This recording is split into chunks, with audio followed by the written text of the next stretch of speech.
There is a version of your life you keep chasing, and it is always just ahead of you, not across the world, not in another decade, just slightly ahead. A few pounds lighter, a little more rested, a little further along, and no matter how fast you move, that version of you keeps its distance, like a shadow that walks just faster than you do. You know this feeling. You have felt it on a Sunday evening when the week hasn't even started and you are already tired. You have felt it in the middle of something that should feel like enough, and somehow quietly doesn't. The meal is good, the room is warm, and yet something in you is already elsewhere, already measuring, already behind. Nobody told you to run. That is the strange part. There was no starting pistol. No one handed you a number and pointed you to a lane. But somewhere in the slow accumulation of small moments, a comparison here, a deadline there, a dream held up against someone else's life, you began to move as if your worth depended on your pace, and you have been moving ever since.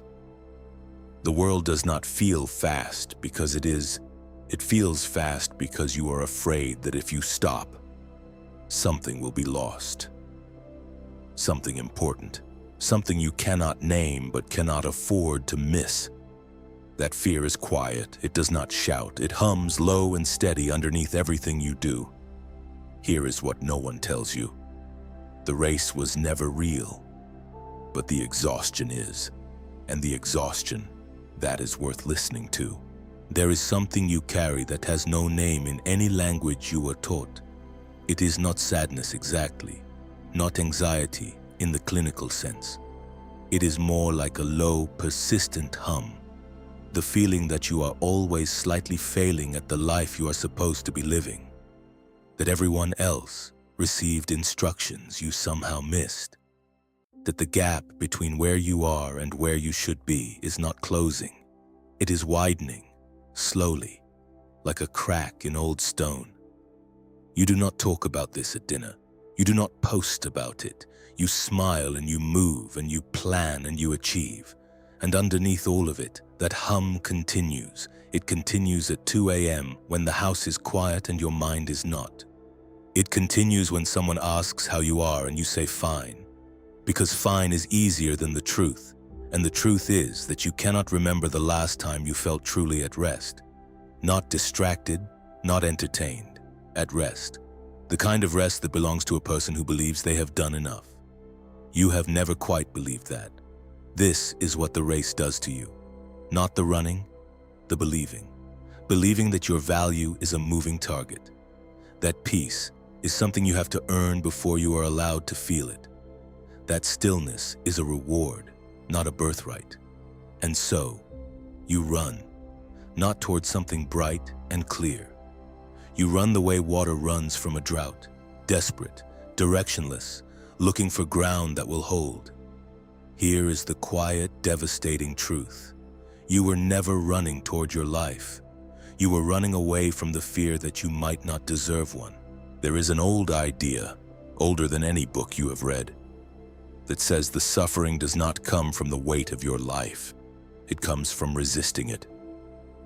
The ancient ones who sat with this question, not in lecture halls but in deserts, in monasteries, in long winters of silence, they noticed something, that the mind in pursuit is always in pain. Not because pursuit is wrong, but because a mind that is always reaching forward loses its ability to touch what is already here. And what is already here is the only place life actually lives. You thought the restlessness was a flaw, a sign that something in you was broken, too ambitious, too anxious, too much. But restlessness is not a flaw. It is a messenger carrying news you have not yet stopped long enough to read. What it carries is this. You have confused movement with meaning. You have spent years building velocity when what you needed was direction. Not the direction of a plan or a path, but the direction inward, toward the part of you that existed before the measuring began, before the comparisons. before the slow, invisible accumulation of other people's definitions of a life well lived.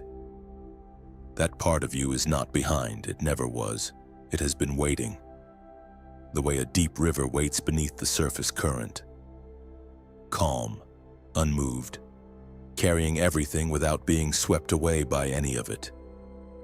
What you called weakness, the need to slow down, the longing for stillness, the ache for something quieter, was never weakness. It was the most honest part of you asking to be heard. And now, somewhere beneath the noise, a door is opening. Come back to this moment. Not the one you are planning for, not the one you are recovering from. This one, the breath you are taking right now. That is not a step toward anything. It is not preparation. It is not recovery. It is simply life moving through you without asking you to earn it, without checking how far you have come, without measuring the distance between who you are and who you were supposed to be by now. You are allowed to feel that. There is a version of you that does not need the race to be over before it can rest. That version is not waiting somewhere in the future, thinner or wealthier or further along. It is here, underneath the hum, underneath the habit of hurrying, underneath the identity you built around your pace. That version of you already knows what enough feels like. It has always known. You simply have not been still long enough to hear it. The shadow that walked just ahead of you, that slightly better life, always out of reach. It was never a destination. It was a question your exhaustion was asking. A quiet, persistent question dressed up as ambition. And the question was never about how far you could go. It was always asking whether you were allowed to be here. You are. Not because you have arrived. Not because the work is finished or the gap is closed or the life has finally arranged itself into the shape you imagined. But because you are breathing. Because you are here. Because presence, real, unhurried, uncounted presence, was never something you had to run toward. It was what you were running from. And it was always waiting.